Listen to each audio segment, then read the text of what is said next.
everyone. Welcome back again. Thank you for tuning in to the Iconist podcast. I am one of your hosts, Barry 3D for Deep, Dark, Delicious. And on my side, I'm here with... Chicka, DJ Rod C. Chicka, Rod C. Hi, how you doing? Actually, I was trying to do this part. I was like, how's the beat go? I couldn't remember. Well, I'll just make up noise as I go. Hey, everybody. It's Crazy Roddy. Oh, hi, how you doing? Yo, and as usual, we got to go through what we got to go through. And you know what that means? That's all about who is with us, who supported us. So first of all, let's send out our shout-outs. Shout-out going to one of my friends, Michael. Shout-out going to my brother, Brian. Shout-out going out to cousin Kevin, right? That's right. And we got to shout-out Jaybird Digital Arts, the one who gives us this nice template, the name at the bottom, our logo here in the middle. So big shout-out to our homeboy, Jaybird Digital Arts. If you want to find out more with Jaybird, then, please, watch the whole video. But if not, go right to the end of the video and you'll see the link there. Take your time, people. Don't go to the end. People, don't take your time. Go through. There's no need to jump ahead. Take your time. Flow into the Jaybird. Flow into the Jaybird. And then experience the power and the enlightenment of Jaybird. Jaybird, and a big shout out to Jason. He reached out the other day because he watched the Bionic Man episode and he turned around, he dropped some tidbits on me. So when he had the actual action figure of Steve Austin with the hole in the eye so you can look through the eye and all that, and then so he had the action figure, and then he's like, oh man, he's a huge wrestling person, so we're gonna have him on soon. We'll talk about that. We're gonna have some things lined up, so you'll actually get to meet and hear Jay, and so will we, because usually we just kind of chat. So with Jay, he sent me a picture. He's alive. He sent me a picture, and it was Austin posing, Lee Majors posing beside the person in the Sasquatch costume from the original show, right? Back when they filmed it, and I didn't know that. I thought it was just some actor on stilts. They got to play him. I had no idea that actor who played Sasquatch was Andre the Giant. Andre. At the time, WWF. So, right? They never really talk about that. They always talk about, the Princess Bride, the role he did. And I didn't know he was Bigfoot or Sasquatch when he fought the Bionic Man. That's even, to show you how cool that's even cooler. That means they had him and Lindsay Wagner as the Bionic Woman had Evel Knievel. Wow, that's my childhood with Bugs Bunny. Okay. Throwing some Benny Hill in there. Slaps off the back of the head. Yeah. Okay. So that is it. So big shout out to Jaybird. Thank you very much. Jaybird Digital Arts. Once again, his contact is at the end there. Look him up. Gives great pricing for anything logo template related. So if you're an artist in any way, you need some work done. If you have a business, he's there. He does it all from, calendars. And I think right now he's promoting a calendar where you can actually buy advertising space in the calendar, which is really reasonable. And that's being sold out to a lot of people. So I said, this could be anywhere you advertise, especially in this day and age. You got to get out there, right? So thanks a lot again, Jason. Looking forward to having you on very shortly. I'm going to shout out my boy Paul Ash in Montreal. That's my comedy mentor. Paul. That's right. I guess I was his I guess like Obi-Wan to his Yoda. I was gonna say I could have been his Anakin, but I don't think I've gotten that dark. I mean, I'm dark skinned, but not this big. So yeah, so that was my comedy mentor right there, Paul Ash. And the reason I'm shouting him out is one, he's damn well friggin' funny. That's one for sure. So as a comedian, you can't miss him, and he's got a lot of shows. He's got a nice nerd related show called BattleCom, which is a nerd competition game show that he does live online with live participation. Comedians on there, and people can call in, vote in, and he does that bi-weekly. He has another show called They Talk Funny, where he interviews a bunch of comedians from all over the world to see how they're dealing with, what the COVID that we're in, their style of comedy, their techniques, their mind frame. So you get to know comedians as true comedians, as people, and not just trying to sell a bit. That's beautiful. And he has another one called The Love Doctor. So he does multiple shows. You can find him on Facebook. Look him up, Paul Ash, ASH. So we got that clear. And then, of course, Beyond the Balcony which is another podcast show that I've been on a couple of times, and it's great with my buddy Jim Olin. Goes by Jimmy English.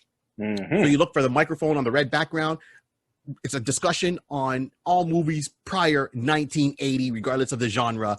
That's where he focuses on, and he has guests on there. It's funny, it's insightful, it's a good, solid podcast. He's got it going on a true podcast format, and it's in its second season right now. I've been on about a couple of episodes.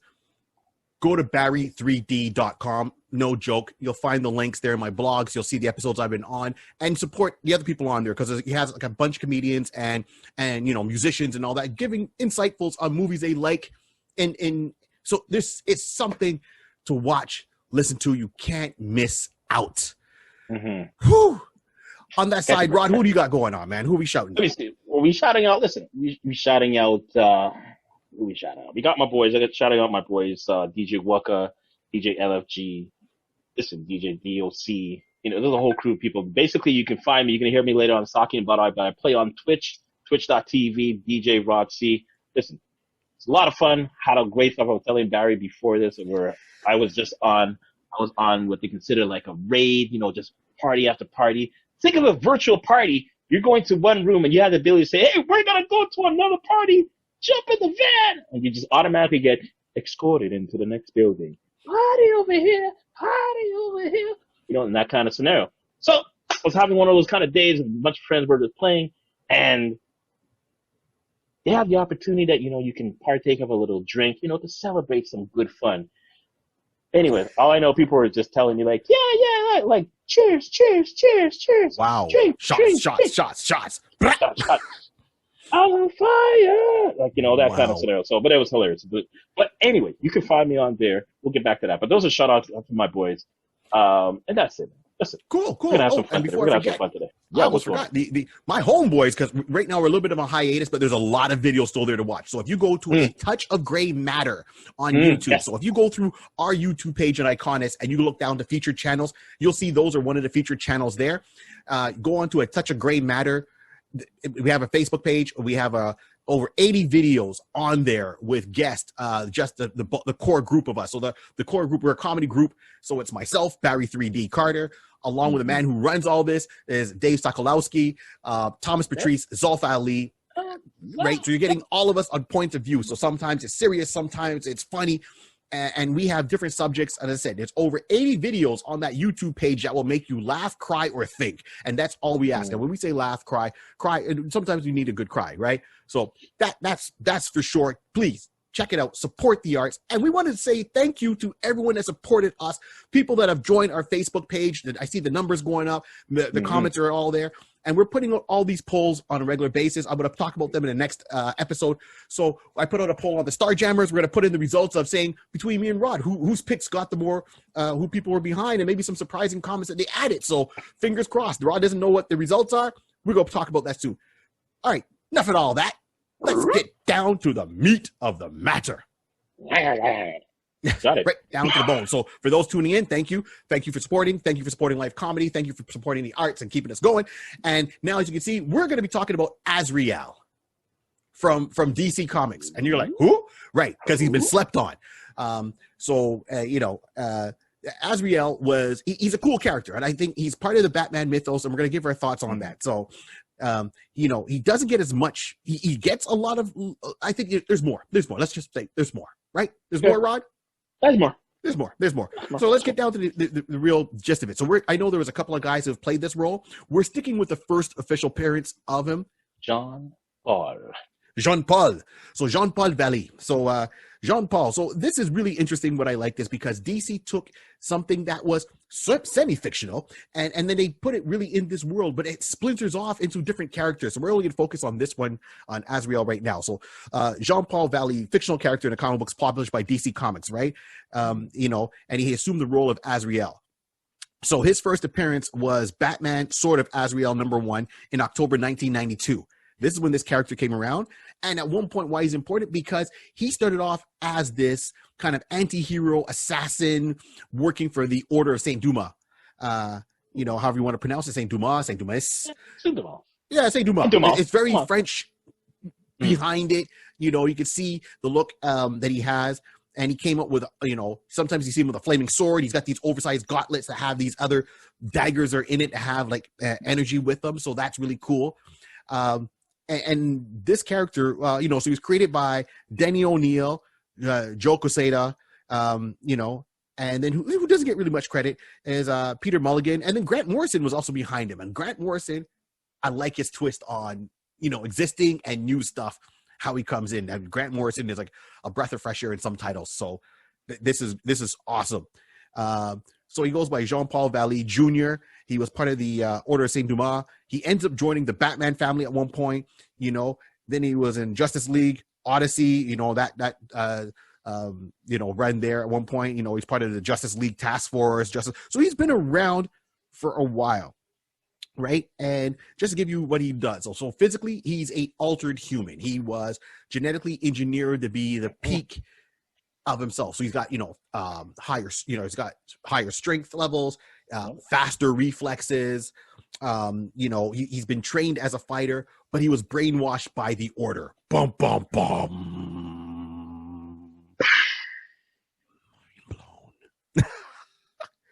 At one point, he does go through the history. So before we go a little bit more with the character, let's take a step back and talk about the Order. What? Because I like a good organization that's in.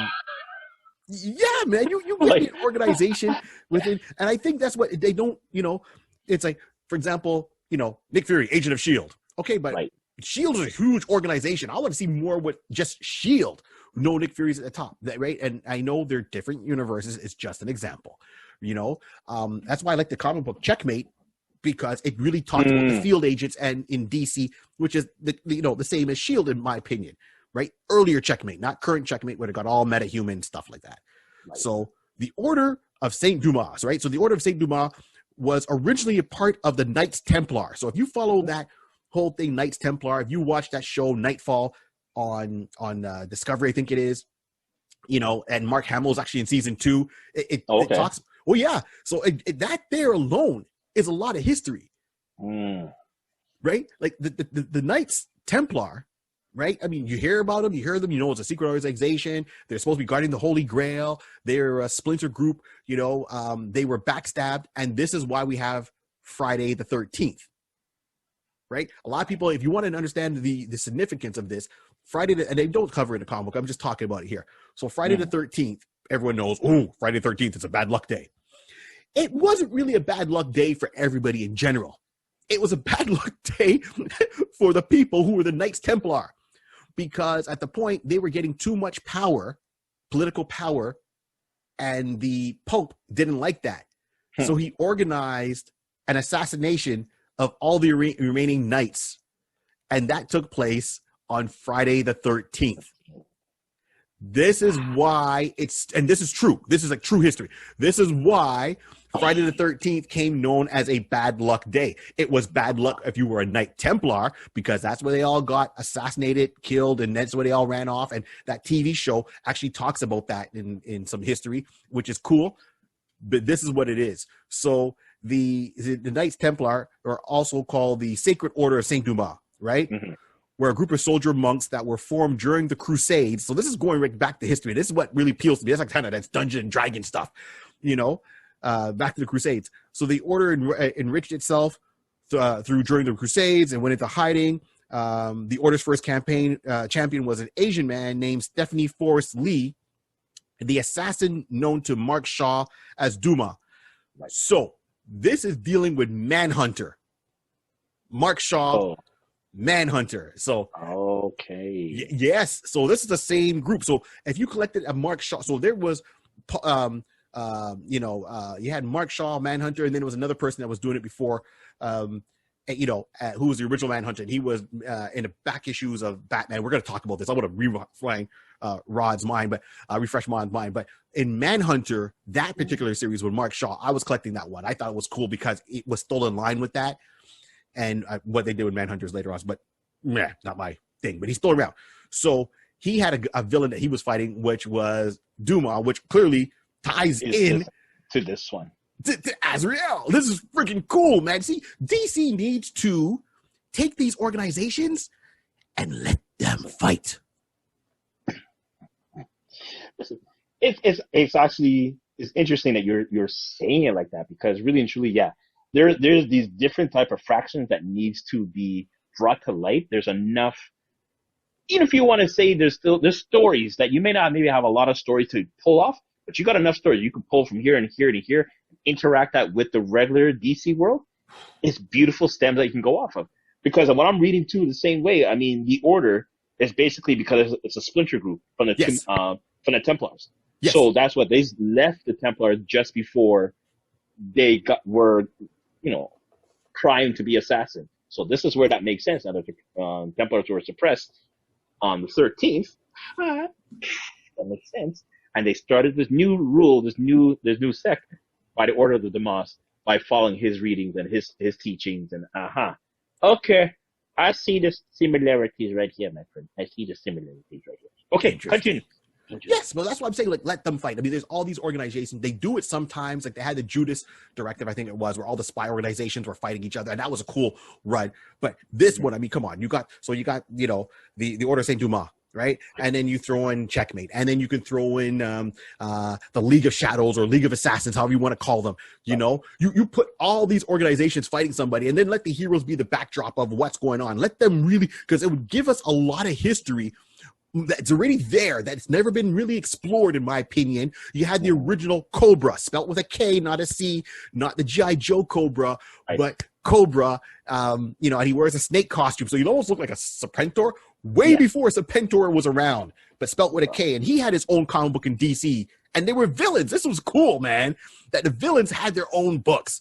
So bring all these together and let them fight. Yes, I'm doing the voice from Godzilla versus the Titans and stuff like that from the movie. But right, so they order and they turned around and they made an enforcer, and that was their champion, which was Jean Paul. So prior to that, it was his dad, and a near superhuman enforcer, right? So he had the strength, the speed, the fighting, and then they brainwashed him, and he didn't know that he was being brainwashed. He was just a student at a university. He had no idea he had all this in him. This is like some Assassin's Creed stuff. I literally about to say that's Assassin's Creed. It's a sleeper. It's a sleeper cell. That's about to say. It's a sleeper cell. You have them programmed, and when we need you, code word. What is it? Execute code 066. Right. From the Winters, right? So this is back in the 90s, man. Listen, yeah, story. Come on, son. Like Ed Lover would say. Come on, son. Son? Come on, son. Get out of here with that. See, so the fact is he's going to like a university student. Mm-hmm. He's living a normal life. He doesn't realize that he's got all this training and then been brainwashed to forget it. His dad comes in, and their really view is we're a secret society within, because splinter yourself from the church. We're in Gotham. We want to cleanse Gotham. We agree with Batman's end game of cleaning up Gotham, but their means are not how Batman will go about it. Correct. Right? They're more like a Punisher. Okay, let's stick with DC. They're more of a vigilante role of let's just end people. And this is before, Jason Todd, Red Hood kind of stuff really took off. Yeah. Right? So he goes through, and in this miniseries, he teams up with Batman because they feel like they have a kindred spirit in the sense of, or I say similar goals. Yes. They got similar goals, and they go on. He teams up with Batman, but then he realizes that Batman is not willing to go the extra step and killing off people. He believes they should come back. So there are odds and ends, and Batman, to show you how strong this guy is. If you know me, I really like a couple of characters. There's a couple that stand out for me. In DC, it's all about Deathstroke, the Terminator. That's my boy, Deathstroke, right? Slade Wilson is a bad man. And Azrael fought Slade. So Slade is like heightened. He's heightened strength, heightened speed. He's basically the peak of human of existence. Like basically, he is. I don't know what the best way of saying it. He's like maybe like one size short of the Marvel super soldier in that type of. No, I think he's actually on par. He's on par with Super Soldier. You see, this is where I've always wondered if they would actually try to acknowledge that because if you're going to say that, because sorry for everyone, we're gonna have to sign off quickly. We know DC is Slade, and we know Marvel is Wade. So that similarity was already there already. So if you're going to say that Wade has his type of genetic type of immunity, he can heal factor type of scenario, but he has an enhanced. They had to pull it from somewhere. So this is where I felt that Slade was the close equivalent. I don't know if they're going to write it down and say that he had the super soldier sword, like DC version of it. I don't think they're going to say that. They're going to have to say he had like 2 drop less. That's how I look at it. I look at it as like 2 drop less. So depending on who's looking at which angle, like that's super soldier. No, that's close enough. No, super soldier.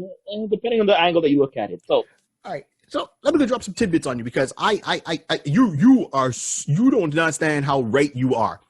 So when they created Slade Wilson, right? I can't remember who one of the guys who I think helped create, and I'm going to verify this when we actually go into Deathstroke one time. So one of the guys was working at DC and did help out with Slade. Oh yeah, that's exactly it. I know he kind of brought it over. And he made Wade Wilson. And he made Wade Wilson exactly like Slade Wilson, 100%. And to the point that it actually went to court for infringement and so forth like that. So I know Rob Liefeld and someone else there had to deal with some kind of blowback on that, and then they had their settlement and they went on about it. So pretty much Slade Wilson is a super soldier. He was in the army. He was given experimental medications in the army. I couldn't remember that part. Like that's what I'm saying. I knew along that line, but I couldn't remember if they were going to verbally dictate it to say it was the DC's version of Yeah, that's my bad. It's been a hot issue. Yeah, and he took this formula and it opened up 80%, allowed him to use 80% of his brain power, reflexes.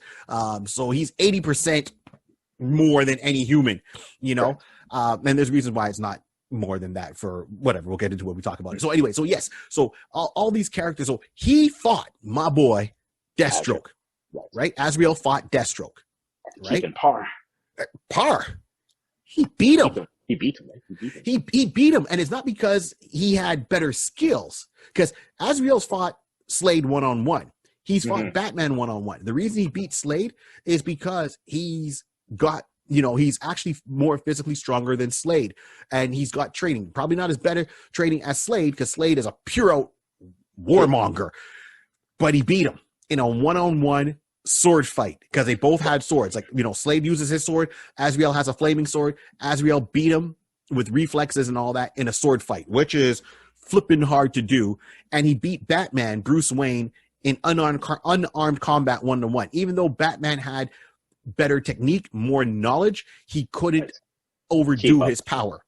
Right? Azrael fought Bane 1-on-1. And at one point, he was injected with the venom. That's the drug that Bane uses to get all big and strong, but it's addictive. And Azrael, Jean-Paul fought off the addiction effects in one night. Jean-Paul has been trained to fight even fatigue. So when you're down and out and you're running out of steam and you're tired, he can still draw on some reserves of strength and keep going. So he really is one tough SOB. Right? Got it. Okay. Got it. So that's exactly what I'm talking about. So when he came into the books, he came in, as I said, in 1992. He started doing his original run. He was going back and forth. And one of the storylines, Bruce Wayne gets kidnapped. Azrael starts looking for him. Alfred comes into the play, realizes, hey, this guy's got some basic good tracking skills, could be improved on, some good detective work. He's got the intuitive fundamentals. He got the fundamentals. He's got the fundamentals, exactly. He's got the fundamentals. He just needs a little bit more training. So upon rescuing Bruce Wayne, Bruce sees him, says, okay, they kind of start working together. And then Azrael sees the error of his ways. He sees the error of ways because at this point he's woken up, right? So he's still a part of that whole mental conditioning aspect. He knows he has to break all the mental conditioning that was done to him by the Order. Bruce Wayne understands that. Batman understands that.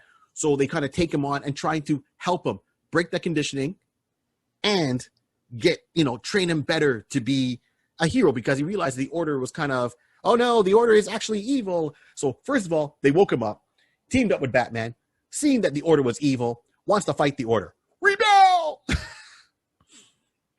But, just like code phrase, blah, blah, blah, they can get him back.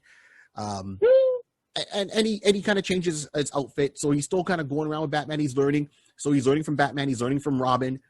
Not Dick Grayson Robin. At this point, it would have been Tim Drake. Yeah, I believe it was. If I'm wrong, please correct me in the comments. No, I think it's in time. I think it's in time frame for Tim Drake. I think. Right. So he's doing that. Batman sees him as an ally, kind of brings him into the Bat family. Mm-hmm. Let's go fast forward a couple of years. Bruce Wayne's, he slips and falls in the shower, breaks his back.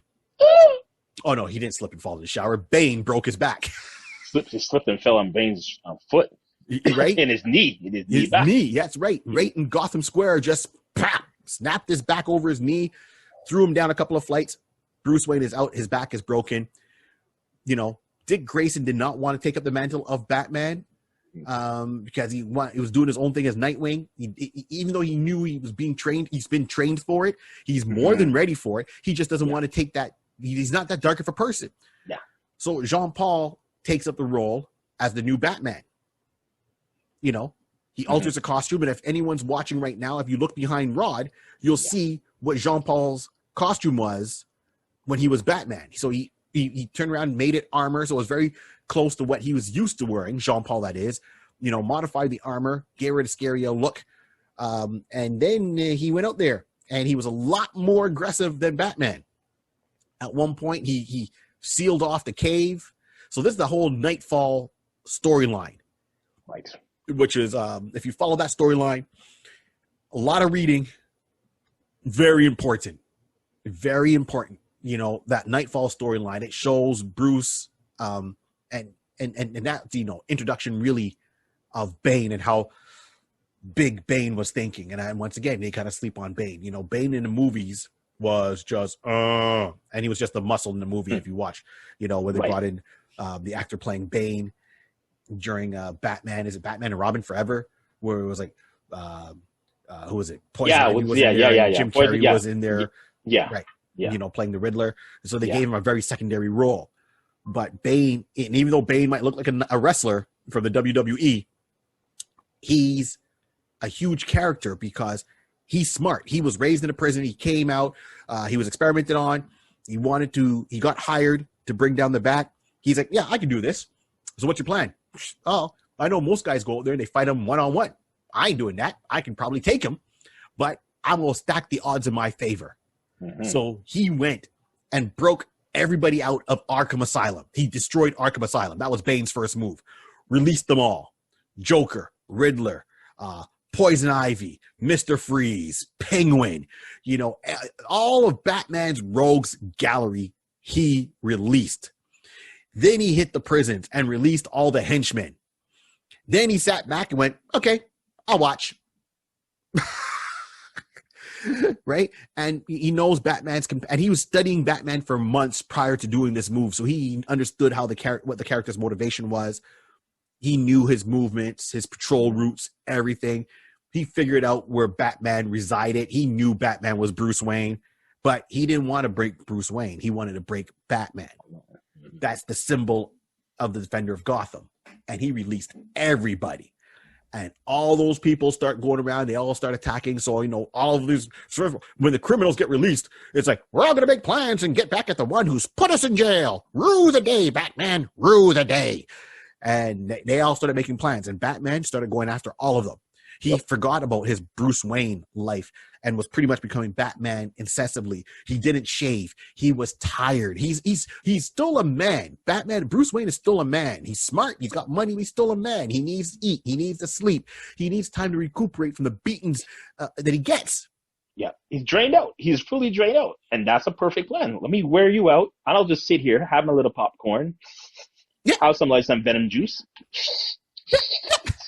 and let me just wait till the time's right. Okay, honey, I gotta go out now. I gotta go to work. Click, and that's it. Yeah. So that's all it was. That's all it was. By the time he fought him, Batman was bust. He was burnt out. If your boss makes you work too much and you burn out and you need sick leave, you get a note. When you're Batman, who you getting a note from? And he's so compulsive that he won't do it. He won't. Gotham's my territory. You know, he's really like, Oliver Queen and Arrow on the CW. You failed this city. I won't. Fully. And he went out there and he tried to fight Bane at the lowest point, physically, emotionally, and mentally. And Bane broke the bat. Yep. Boom. That's it. So Bruce Wayne's in a wheelchair. His back is broken. He can't be Batman anymore. What does he do? He goes on, and Jean-Paul is like, well, you know what, Jean-Paul, I've been training you to do it. And I know Dick Grayson was upset saying, how come you didn't ask me to be Batman? He's like, because Dick, you don't want to be Batman. Dick, I've trained you, and you've formed your own identity. You clearly don't want to be. Yeah. And he says, I'm proud of you. I'm proud of you that you're not like me 100% because I know I have this darkness in me. And you don't have that darkness in you, Dick. Just keep doing what you're doing. Yeah. You have my resources. Anytime you want them, they're all here. Okay. Jean-Paul says, no problem. I'll take it on. So he was trying. Sometimes, they make Bruce and Dick, they make Bruce with Dick Grayson, like he's a douche at times. But he's not, he does care about him. It's just, you got to look where it is.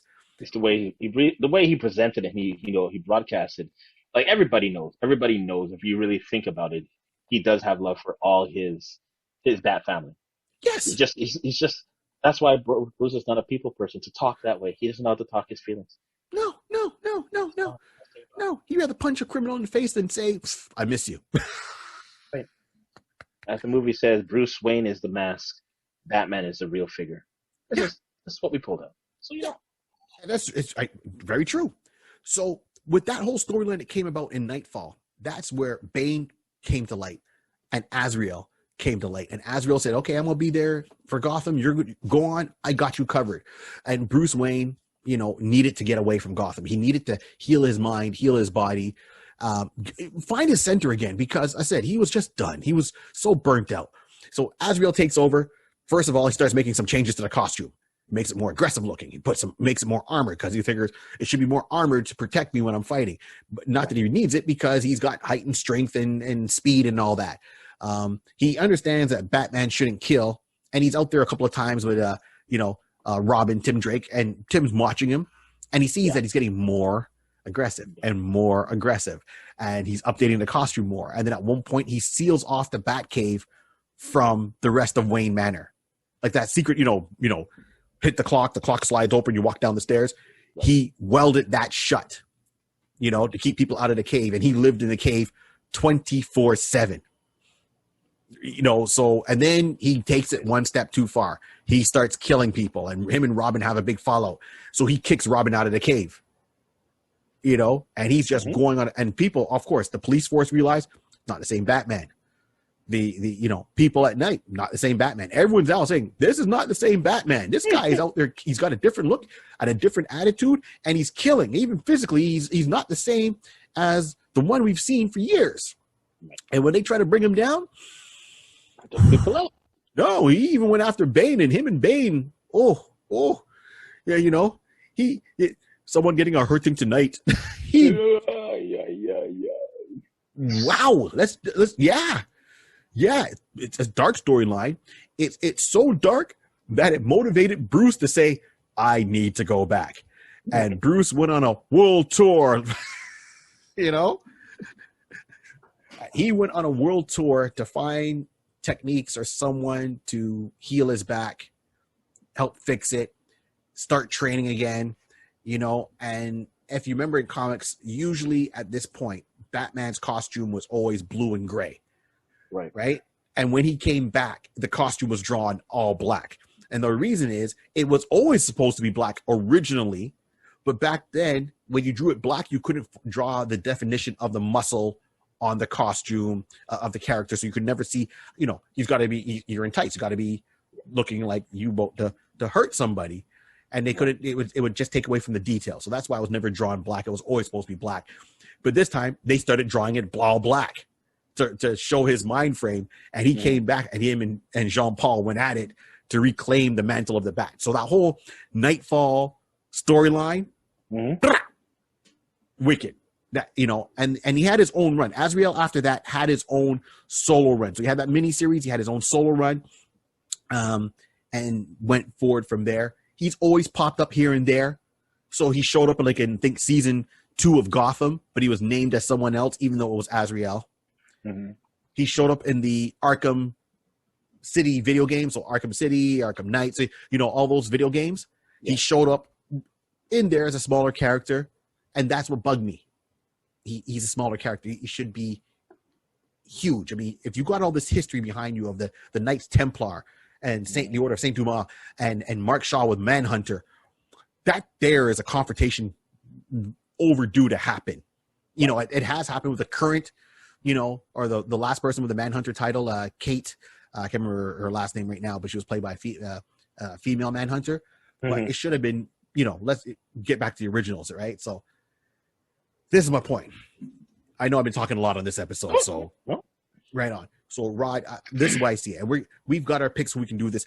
So what I've said here is, we know Batman will always be on the big screen. They will never bring Batman live action on the small screen, right? You will get teased with it, as in Gotham, where you finally see him at the very end put on the cape and cowl because he's gone through that, but not during the whole series. Only the very end, couple of seconds, dun, dun, dun, dun, you see him stand up on the small. That was it. When they did Birds of Prey, the TV show, years ago, okay, you saw a clip of, and they used clips from the movie where Batman fighting the Joker as the intro to let you know that Helena at that show was the daughter of Bruce Wayne and Catwoman. But it was very click, boom, that was it, done. You sneeze, you miss it. Right. You go into Titans, right? Right. Yes. It's on HBO, Titans. Okay, and you see you could watch seasons 1 and 2 on Netflix. Season 3 is about to drop. So, for August, and maybe by the time this podcast is out, you will see Titans up there. But they have the actor playing him, but he's playing Bruce Wayne. You see him in a nightmare. Dick Grayson's having a nightmare dream episode, and you see dressed as Batman-ish, but you don't see really the bat symbol on him. You just see him all in black, some boots. You don't see the rest of the time. He's always Bruce Wayne when you see the actor playing him, which is cool. I'm not saying, but we will never get, and then there's Batwoman, right? Once again, they mention Bruce Wayne, and they do mention Azrael real quick in that Batwoman episode. She's in one of the files or something like that, right? Right. But that's it. Okay, it's all a small thing. Even it did in the Crisis of Infinite Earth with the Flash, the Arrowverse, when they had a Bruce Wayne. Yeah, Kevin Conroy. Yes. Kevin Conroy on that one. So again, that's another aspect of having a Bruce on the small screen, but you want, like you said, to have a full length one. Yeah, you never see them in the Batman costume, right? The last time we would see them on the small screen was, Adam West, Burt Ward. So Adam West, rest in peace, man. Thank you for the memories. That's the only time you're going to see it. I understand that because they want to keep that property for the big screen. Yeah, that's cool. So that being said, we know there's a Batgirl show coming up. We know there's Batwoman. There's a Batgirl being cast in for the big screen, and we're in Titans. They're having Barbara Gordon in the show, not as Batwoman. Not as Batgirl, but Barbara Gordon in the wheelchair. Okay, granted, we have all these other shows that dance around the subject, but not. If you want to get a good show, uninterrupted, but still affiliated, I think that you need to take like HBO or whoever they want to use and give us Azrael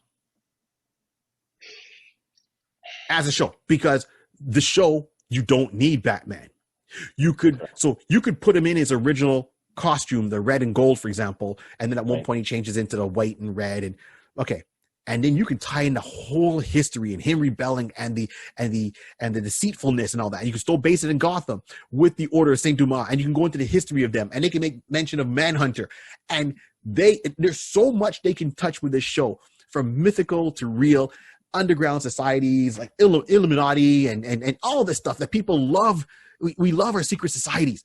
They can do all that history, still have an action-packed episode, show him dealing with the angst of, should I stay with the Order, or do I want to bring down the Order, but I don't want them to know it's me trying to bring them down, and working with them and against them at the same time.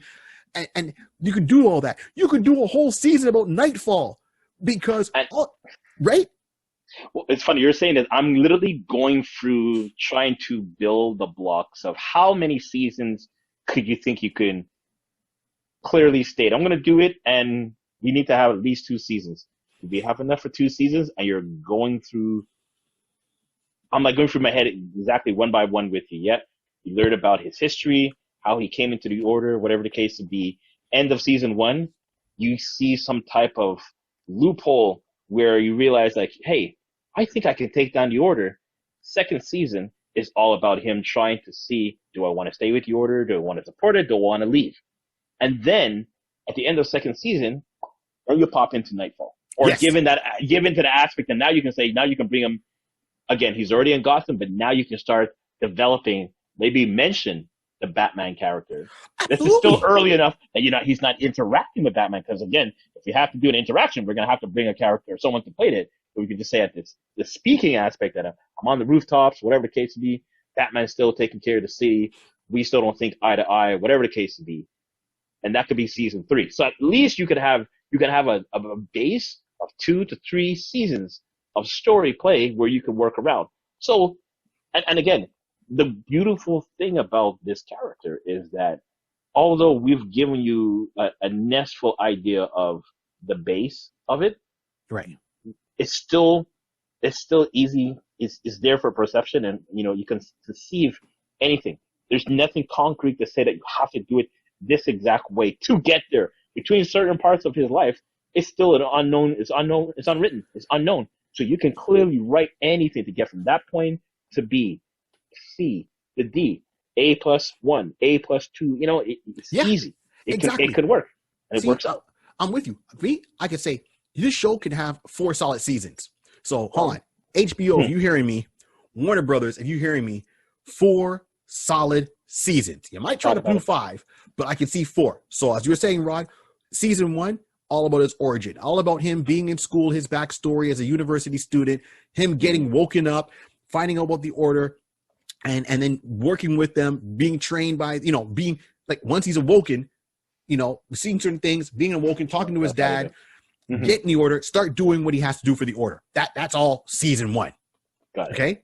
At the end, and he's in the costume. Don't drag it out and wait to the last episode to put him in the costume. That's where I was trying to think. Where can we pull in the costume? Okay, so the costume, so the costume would have to come out by episode 3, 4 max.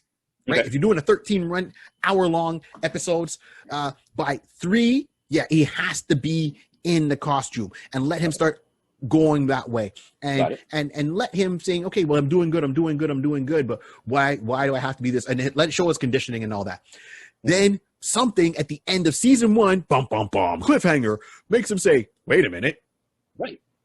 Or and this is the beauty of it. You can put in Bruce Wayne, you can put in mentions of Batman without taking away from the big screen, because it all be is, and let's say end of season 1. Oh, this group of whatever who's fighting the Order, maybe make a rival group, turn around and say, bring in Cobra. I don't care, right? Cobra with a K, not Cobra with a C, difference. And, bring in one of these organizations and say, oh, these organizations, someone is this group or a splinter group has kidnapped prominent Gotham individuals. The police are at a standstill or trying to figure out where they've been kidnapped, waiting for a ransom note. And one of them is Bruce Wayne. Boom. Okay. Boom. All right. We made a connection. We made a connection. Sew it together right there. So cool. Then let season kick off, and then he finds out something wrong. So he's got that in the back of the mind. He's going to do good because that's what he thinks he's doing. He goes fight the rival order, fight the rival society, whoever it is, figure it out, track him down, free Bruce Wayne. He does it. So he tracks them all down. A couple episodes, tracks them down, deals with them, saves Bruce Wayne. In saving Bruce Wayne, yes, you need an actor to play Bruce Wayne, right? So Bruce Wayne at an appropriate age, and Bruce Wayne, they did it for HBO Untitled so they can do it on the small screen. Bruce Wayne, not Batman. And say, hey, let them start doing that. And then with Batman, you have to do some clever camera photography. What I mean by that is put him in whoever the actor is, put him in the Batman costume. But what does Batman like to do? Talk from the shadows. Batman doesn't really when he talks to James Gordon, he usually hides in the shadow and you see the outline of his cape or something like that. So you could do it that he goes to talk to Azrael and because Batman's pretty much a ninja. No pun intended, right? So he'll be in the shadows and Azrael may be on the rooftop and Batman will walk up behind him and just say, Azrael, this is what we need to do. And he might turn around and just see the bottom of his cape. And then when he looks up, you might just see the whites of his eyes, but the rest of him is in the shadow. Right? So you're not showing it's Batman on the small screen, but everyone knows it's Batman. It's implied. It's implied. Exactly. Let him do that. Bring in an Alfred. Let Alfred really be the visible person because Alfred is really the liaison with this. And you could do the same thing with Robin. You could have Robin on the small screen because you've done it already. So put someone in a Robin costume, let him be the liaison. And then go through that where he's trying to learn from Batman detective skills. He's using those skills within the order himself. He realizes what's going on. He starts bringing down the order. He's now breaking free. He's now free. Bum, bum, bum. End of season 2. Oh, my back. And all it is Brain broke out all these supervillains. Batman is incapacitated. You just see, and once again, Bane holding up a guy in a cape and very betting how the camera is. Perfect for season 3, episode 1. All you come back in and you basically say, because it's always 3 months or 4 months before the next season. Yes. All you do is a report saying, updated report. Basically, updated report. Bane broke out all these supervillains. Batman has been scouring the cities, towers, and everywhere to retrieve and return all the prisoners back to Arkham and so forth. And all that kind of stuff. And wait a minute. Bob, what's that? We got a live feed? What's going on? Oh my God. In City Hall, what are we seeing right now? Oh my goodness. Is that? Bob, got a tighter shot. I think that's Bane. Is that Bane with Batman? Yes. Oh my goodness. I think we're a live feed. Ladies and gentlemen, please hold on. We're watching something going on right now as we watch this episode. Oh my God. Did he just break his back? Oh my God. He snapped his back. He threw him to the cement. The child hit hard concrete. Oh my God! Quick, pan back up. Ladies and gentlemen, we've just had an updated note of Batman being... We don't know if he's defeated, but we've seen an episode of Batman fighting against Bane, and it doesn't look good for Batman. We don't know if he's dead or not. Van's pulled up, he's taking him off, he's gone, whatever. That's it. And at that point, all you see is someone basically still in his white and red suit, whatever the case to be. He has his hood off, just sweating he's been working, also coming in that night. Let's just say he just came in from work and patrolling. He's coming in, took off his helmet, all right, man, it's been a hard night. Let's see what's on TV. Just to say, let me update with the news and whatever the case to be. This is 2 o'clock, or whatever. Yes. He's seeing the news and he gets that. And so he's out. Bane did what? Bane did what? He's like, bum, bum, bum. And then we start to show from there. And then you do credits in a sense of starting credits rolled up. Asriel. And all you see is Asriel. Now, where the hell's my phone? He's on the phone saying, or seeing at the back phone. Alfred. And then we start season 3 from there. Yes, and you could literally call season 3 Azrael Nightfall. HBO. Where are you? Thank you. Just give us a call. I'm sure we can figure something out. hires us consultants. So, right, Azriel, Nightfall. Copyrighted. Any idea like that was on the date? What today's date is dated? Well, do we say today's date? Well, the date just gets released on that day's release. That's our ID. Look, okay, we came up with this idea on July 24th, 2021. This is when this episode was recorded, right? So everyone else, when this gets posted, it's been a couple of weeks, but we've had this conversation July 24th, 2021. Barry Carter, Roderick Carter, HBO, we watching you. We are way past crazy. We're way past crazy. Origin the doc is done. Look it. Come on. So that's it. And once again, you don't have to have a per se Batwoman, Batgirl, Batman, right. Red Hood. You touched on some of it, and everyone gets teased by it. And I think that's what the frustration is. This one stands on its own. We know Robin, you absolutely need Batman. Batwoman, you need Batman. Batgirl, you need Batman. Nightwing, you need Batman. Well, not so much Nightwing, right? But the Red Hood, Jason Todd when he comes back, So, but this one, even though he's with Batman, he's got his own history that he could stand with. Batman didn't train him from the get-go. Batman didn't save him. Right. He was doing all of this on his own and dealing with this. So this one would stand, and you can get so good with Gotham and all that. And it's not like, okay, he's Gotham, so he's Bruce Wayne, but he's not Batman, but he's Batman at this point. No, you don't even got to play around with this. The costume, let it just go. Organization. So at season 3, it's all about Nightfall. Revamp the costume into the Nightfall costume as Batman, because technically speaking, even though he's Batman, he's not Batman. And the costume's totally different. We've never seen this armored costume. We will never see it on film. Right. On the big screen. So we can get this on the small screen. It won't hurt the property because people will look at it and not realize, well, it's Bruce Wayne Batman. No. Jean-Paul Vallée Batman. So JP has got this on lock. So that's season 4. Sorry, season 3. Season 3. Yeah. Season 4.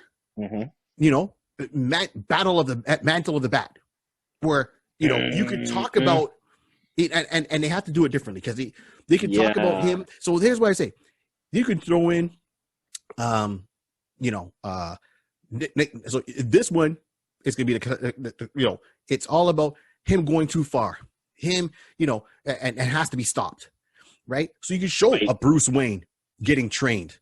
You could see Bruce Wayne, getting his back fixed. Starts fighting again. The difference, and this is where it would come into, this would be a big season for me, for season 3, or this particular season. Yeah, it would be season 4, I'm saying. So season 4. So this is what it would come into. Instead of Batman fighting him one-on-one, right? Because it's Battle of the Cowl. You bring in Batman, you bring in Tim Drake, you bring in Dick Grayson. Let them all fight to take him down.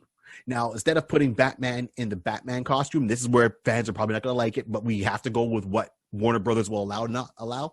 They will not allow him to show up in Bruce Wayne to show up in a Batman costume on a small screen. We know this. But it's the Battle of the Cowl. So if you get all 3 to jump him, because keep in mind, he's got enhanced strength and speed. So if you bring in Tim Drake as Robin in his costume, you bring in Nightwing in his costume, which they've done on the small screen, but you bring Bruce Wayne in just all black. And the mind frame is, it's like, I won't put on the costume until I can beat the man in the costume right now. Right. This is why I will not wear the Batman costume. You can show the Batman costume in the back, right? And he goes, I need to show Jean-Paul that he's not good enough. So even him in his high-tech costume, my fighting technique is better now, being trained by Lady Shiva and all of them, and Richard Dragon, if you got to watch the movie to know who these people are, train him, up his skill a little bit more. And he takes on Jean-Paul in the costume and Bruce Wayne's not wearing a costume, just a couple of gadgets, and he does it. And this is how perfect it is, because intimidation. But if you go for the mindset of, let's go over the mindset that where Jean-Paul is coming from. He's coming from a brainwashed type of mentality. His mindset, whatever the case may be. So you've got to be able to break him at that level. But realizing, I'm not coming to you with my Bat's emblem like I'm Batman. You're saying you're Batman. and I'm coming from Batman, it's going to get you confused and you're going to start, like go into a temper tantrum kind of scenario. You're saying you're Batman, no problem. I'm going to prove you why that mantle goes here. There's not one here already. So I have black. I'm going to take it from you. So when I beat you over and looking like Friday and like saying, ha ha, you just got knocked out. And you can't say nothing because you're lying on the floor like, thank you very much. And that's it. So it looks perfect in a psychological way of basically saying that even I, who have the fundamentals and the ground, I'm the original Batman, I'm going to come take you out. I'm going to come to you not as Batman. I'm going to come to you as a man who's worthy to take the mantle, to take the crow of Batman, to take it from you. That, to me, would be so perfect.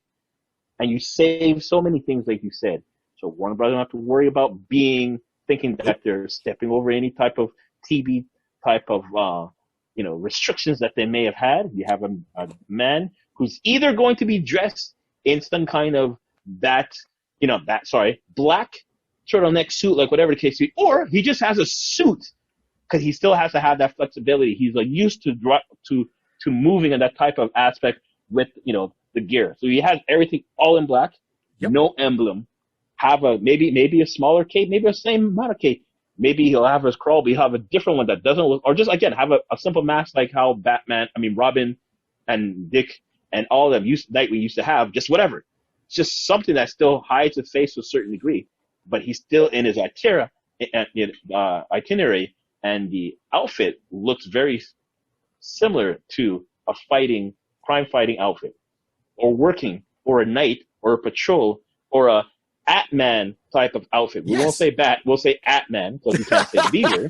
He's the Atman outfit, and he's able to take him down, and literally like a last minute, like taking the matrix of leadership from Megatron, and just take it from his chest, pick it up, put it to Optimus Prime.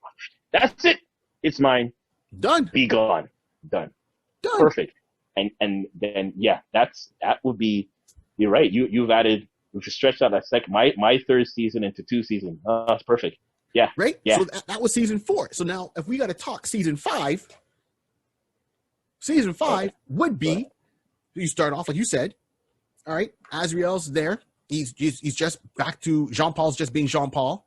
Maybe he's walking down the street. Here's a voice from the shadows. Meet me on the roof. Oh, okay. Or maybe he's in an apartment. Meet me on the roof. Right? Or he's in his apartment and the lights go off and he hears a voice. But that's him. That's more his way. Don't meet me on the roof. I snook into your place. I'm in the corner. You don't see the shadow. All you see is the moonlight off from my boot. Yep. And you see some slanted white or yellow eyes, depending on what outfit he's wearing for the night. And that's it. That's it. The lights go off. It's like, we need to talk. It's like, okay, look, I'm sorry. He goes, and let them have a heart to heart, saying, okay, well, you did good. I understand where you're going from. The conditioning took over, and you're still shows the conditioning's there. You need to deal with the conditioning. Don't give up. You haven't put on your costume in months. That's another thing too. Perfect. Yeah, you need to get a costume, and you need to put an end to this for your own peace of mind, Jean-Paul. Right. And convince him to take up the mantle of Azriel again and have his final showdown with the Order. Perfect again. Now jumping from end of season 4 going to season 5 again. Those 3 months off. Reported again. Batman is back taking over the city and whatever the case would be. Yes. There's no report.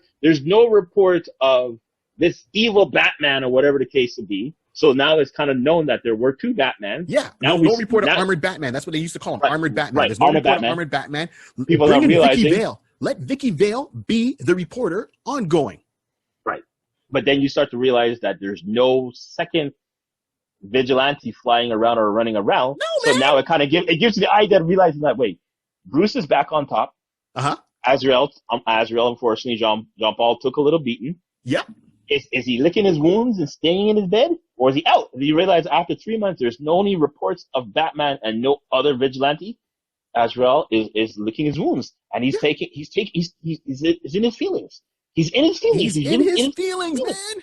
So now Bruce, a.k.a. Batman, because now he can take the B and put back in front of his name. So instead of Batman slides into the shadows into JP's house and like saying, we need to talk.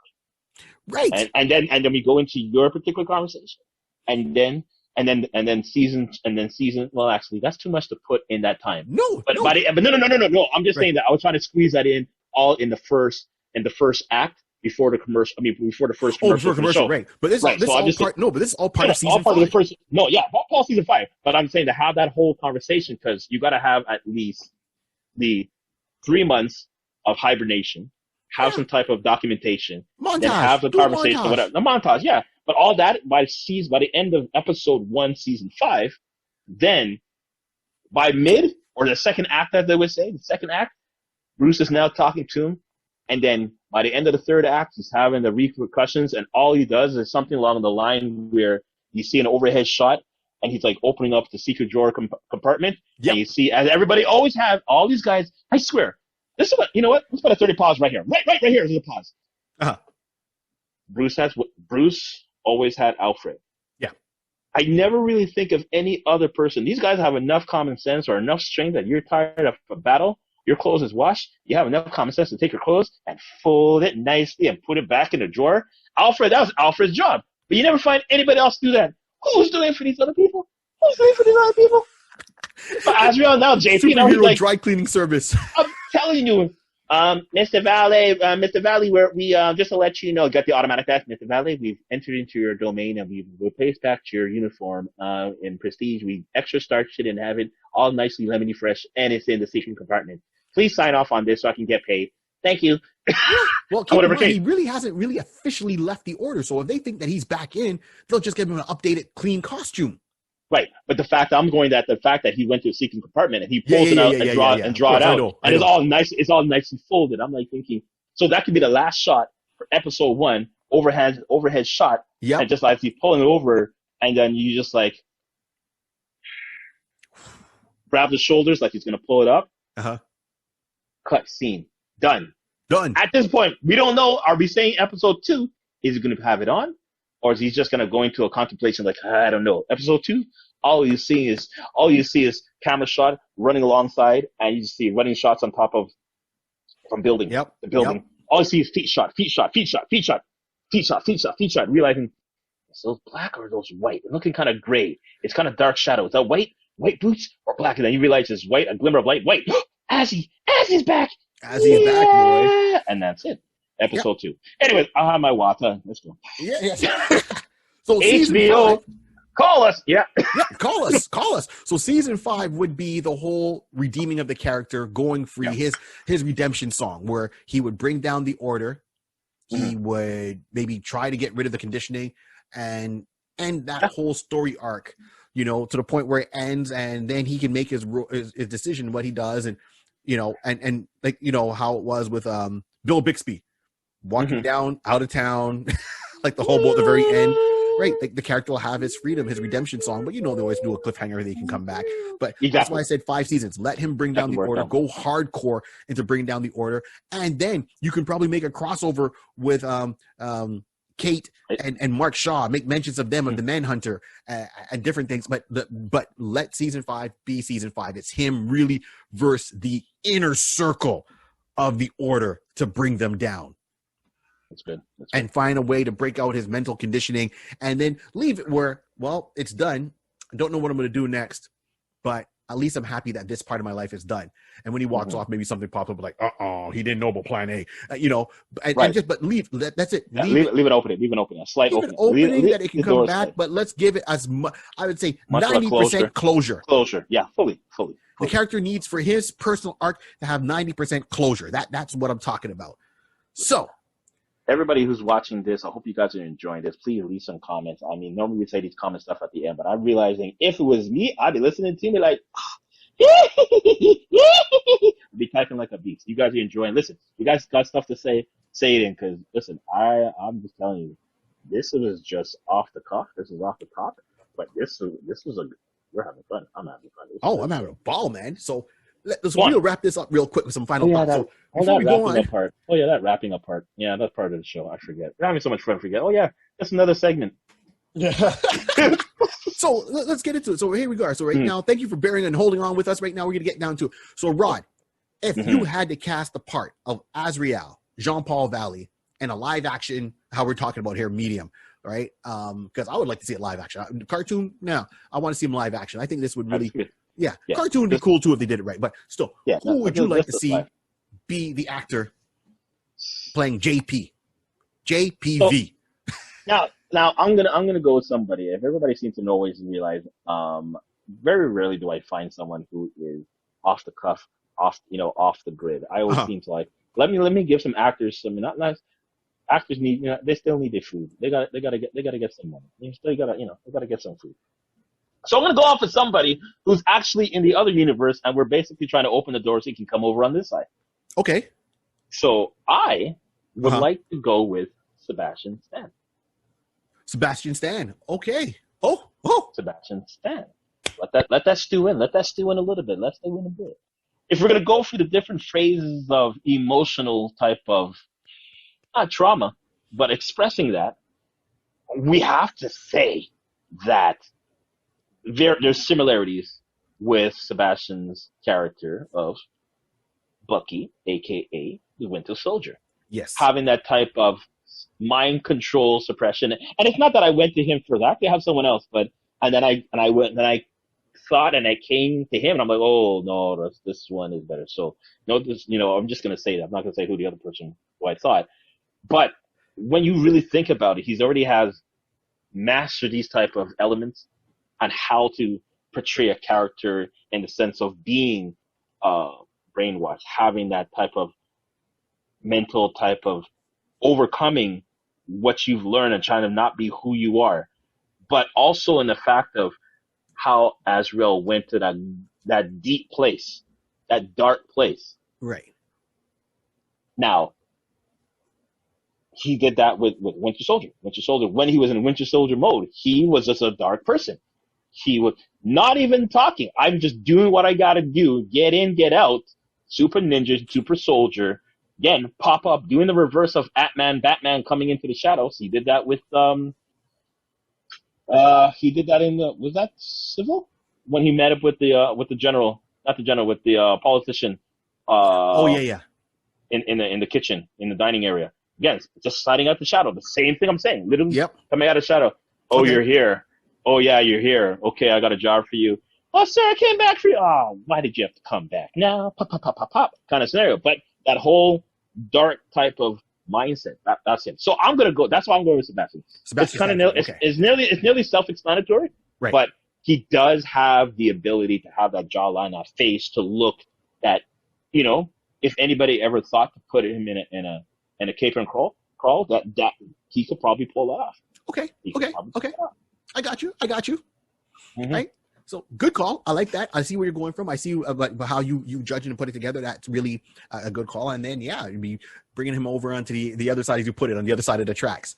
Yeah. Right. A couple of people have done it, so why not add another one? Yeah, of course. They go back and forth. So here's my pick. So my pick, once again, I go for off the cuff kind of thing. Mm-hmm. I went across the pond. I jump all the way over to the UK. Okay. Because a lot of times they're bringing actors in from the UK, they're bringing actors in from everyone else. I know American actors. Oh, what about us? Okay, but this one I went, and I'm not just dismissing that. Mm-hmm. So this actor I went with. So I went with David Elliott. So David Elliott, I know him from the TV show called Bulletproof, which is a cop show. It's very reminiscent to like Bad Boys, but it's from the UK. With these two black guys who are cops. Oh, I was about to say. Oh, wait a minute. Hold on. Keep going. Yeah. Keep going. Because you said UK. I know the show. So let me. You know the show. Okay, good. Yeah. So on there, this actor David Elliott plays a character named Tim Jones. He's one of the police officers on that show. And if you look up David Elliott, he's got a rich, long list of movies and TV shows that he has done. And he's got the look. I like his look. He's of Scottish background, so I get it's a little bit different. He's but he's physical wise, he's got the look. He's got that serious. He's got a charming smile, but when he gets serious, he's got that face that conveys something else, and it looks like he's always thinking, and he's got something that he's pondering, even though he's in the moment. He's done different types of movies, from drama to action, TV shows, good, bad, and he's got a lot of heat behind him. So I see he's got a lot more when I look at his resume, right? So he was in a version of Sleeping Beauty. He was really got some real great nods for this movie called The Wee Man, you know, Time for Joy, Bulletproof, of course, Swung, The Inland Road, right? And Kilo to Bravo, you know, and he's got a lot of breakout roles. So Scottish actor, right? And he's best known for John Banks in The Wee Man and as Mark Wright in the film Kajika, in which was awarded Best Actor accolade at the 2015 British Academy Scotland Awards. So if you look at this guy, and at one point he starts working out, he kind of got a little bit more ripped. He gets a mustache and he's got a goatee. And I really see him as Jean-Paul. I know Jean-Paul has like long hair and he gets a ponytail at one point. That's a wig, whatever. You know, he wears glasses, Jean-Paul himself. So you wouldn't even see, he seems very unassuming at times. Jean-Paul, I'm talking the character. Right, he's right, out and about, right outside the armor. So I really think that he has the look that I would see him in and out of the armor. I've seen him in some of his work, and the character he plays, the attributes he projects. He's got it. This is the man to be. He's got it. Okay, so that's who I'm going with. It's David Elliott. As I said, I really came across him first when I started watching Bulletproof, and then I kind of backtracked to see some of his other stuff. So that's who we are. Okay. Yeah. So that's cool. And I'm listening to what you're saying, and I'm looking at him. I'm like, please excuse me, people. If it doesn't look, I'm looking at the camera. I'm looking at my second monitor to see him. Right. And I'm like, okay, because you're going from the aspect of JP. Yes. You're coming from this is where it is. You're coming from the JP angle. I'm coming from the Azrael angle. Yes. So this is, I can see. I honestly can see the suave, at least just looking at him right now, and this one still that I see him here. Right. And I got to go back and check. And it's funny that a couple of stuff you're seeing here. I'm just seeing a show that I had watched with the wife, Outlander. And I see that he was in Outlander. I'm like, okay, I got to go back and find him. I think I vaguely remember that particular episode too. I have to look back for that. Yeah. Right. I watch Outlander. It's a great show. I ain't judging you, man. There's enough, jokes and wars and killing and anyway, that's another storyline. Anyway, yeah. So this is look, man. So that's who I'm going with. Is Mr. David Elliott. That's who I'm shouting out. So that's it. That's our point. So there's our 2 points. So thank you everyone for holding on. You see how we kind of went through and what our mind frame was behind this character. I believe it can work. This character's been slept on, in our opinion. We will put up when this episode's up. So when you're watching this, we will have a poll. So we use straw poll. So you just got to click on the link and select who you pick for, right? So it's all in fun. And there's even a section if you go onto straw poll. So if you go on our Facebook page, you'll see the links below when this video comes up. So the links below for our Facebook page, and you'll see the link for straw poll, or I'll put it probably below this video. Click on the link, make your pick, and there's even a section in there for comments. So you can add a comment on that when you put it, and it's all anonymous. So we're not looking for you to put your names in or anything like that. It's all anonymous. Let's keep it friendly. Let's keep it respectful and polite. We can have some fun with it, but nothing, negative, please. I mean, when I say negative, you know what I mean. I mean, let's not go in there triggered. Just say, this is what I believe, da-da-da-da-da. That's it. We're not making fun of anybody. We're just looking for some fun feedback. So that's what it is. So on that note, this is Barry 3D. I'm here with Rod C. Righto. This is the Iconist Podcast. And remember, this whole world started with a pencil, a piece of paper, and lots of imagination. Keep on dreaming. Yeah, son. We're out of here.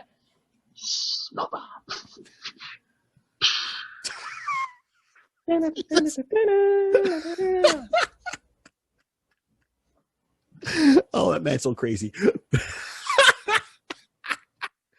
Night, everyone.